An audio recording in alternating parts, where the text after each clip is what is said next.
In the 19th century, the United States underwent a period of rapid economic and industrial growth. The fuel source for much of this was coal. It powered almost everything, and with the expansion of industry, the increasing demand for labour workers is expected to have resulted in a surge in employment. Yet, employment came with both perks and privileges. It's likely you'd be given your own accommodation and wages. The downside, the company would pretty much own the town in which you lived. The stores in which you bought necessities, and even the law enforcement was company owned. Thus, there was little in the way of personal agency in the reality of things. A more common instance of this would be at Ludlow, only 16 years later. In response to such conditions, the United States Mine Workers of America, or the UMWA, was formed in 1890 to combat violence, high mortality rates, and the abuse of workers' rights, and provided a support system for the nation's coal workers. It was also modelled on the American Miners Association and the Workingmen's Benevolent Association, drafted many decades prior. The organisation drafted 11 constitutional points on which they would fight. Payment of a salary, commensurate with the dangerous worker conditions. This was one of the most important points of the Constitution.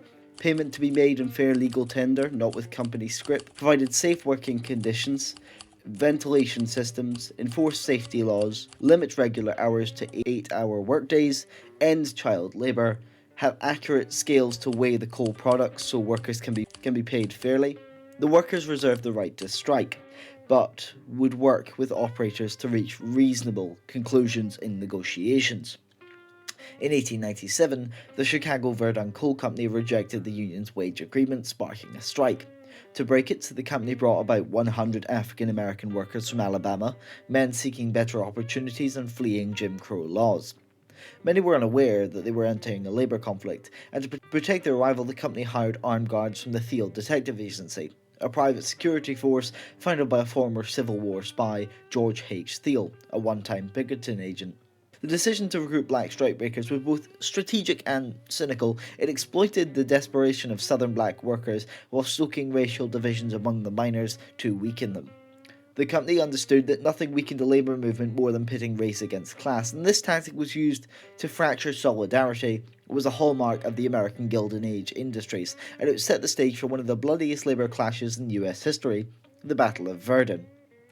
The Panama Coal Company, located 48 miles from Virden, had employed a similar tactic to this in terms of hiring African American strikebreakers in their own strike between 1897 and 1898. There had been talks of bringing in Chinese labourers from the west, but they ultimately settled on the African Americans from the south, which saw an increased level of violence, escalating the entire situation at Virden.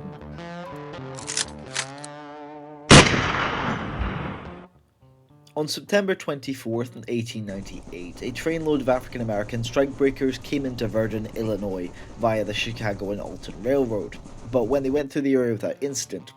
On October 12th, 1898, another northbound train arrived in Virden carrying about 100 African American potential strikebreakers together with their wives and children.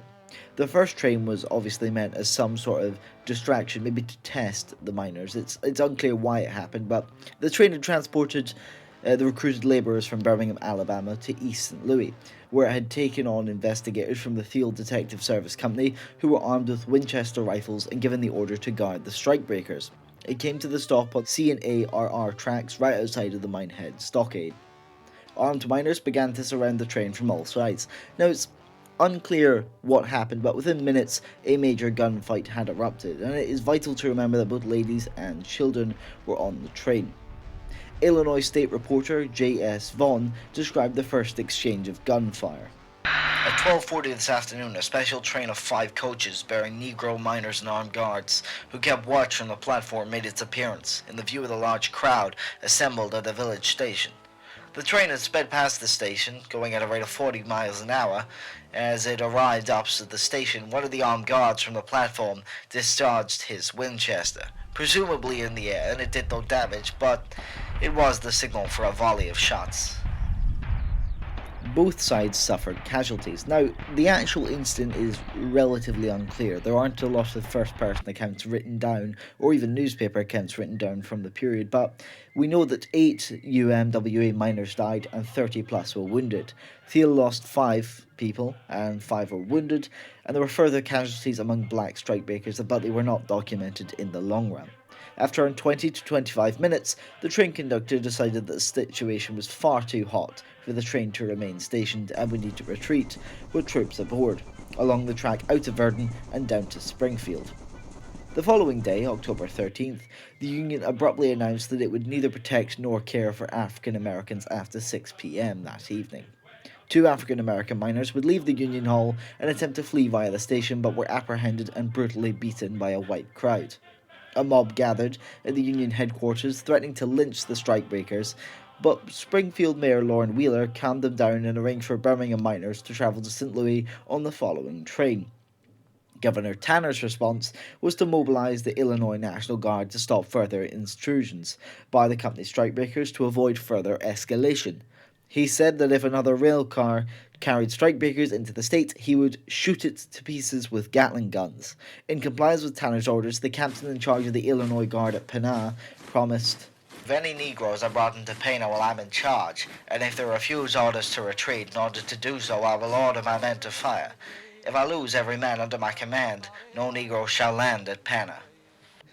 In mid-November, mine owners capitulated to the Union's demands, though it was agreed that the mines would retain their segregated status for decades thereafter. Today, a statue remains at the site of the battle. The monument features a large bronze bas relief, including names of those killed in the battle, as well as a copy of the recruiting handbill distributed by the Chicago Virden Company in Birmingham, Alabama, to recruit African miners. And what could we say about this event? It's incredibly typical for a 19th century American Cold Wars kind of affair. Consistently, there is an effort to stoke racial relations or divide certain ethnicities up from themselves to almost cripple anyone's ability to protest. I mean, I referenced Ludlow earlier. There were cases there when you would purposely try and rile up 2 different ethnicities to then cause friction between the miners to not allow them to then attack the company. But this is incredibly typical, and it is also a horrific event. Well, I hope you enjoyed today's video as much as I, enjoyed producing it. Enjoy is a strong word for something like this. I haven't done a video on the US Cold Wars before, and I found this event recently because I was looking into racial relations in the United States. But obviously I'm starting to renew my American content. I'm looking more at the Civil War, more the 1800s. I'm going to look at the Indian Wars.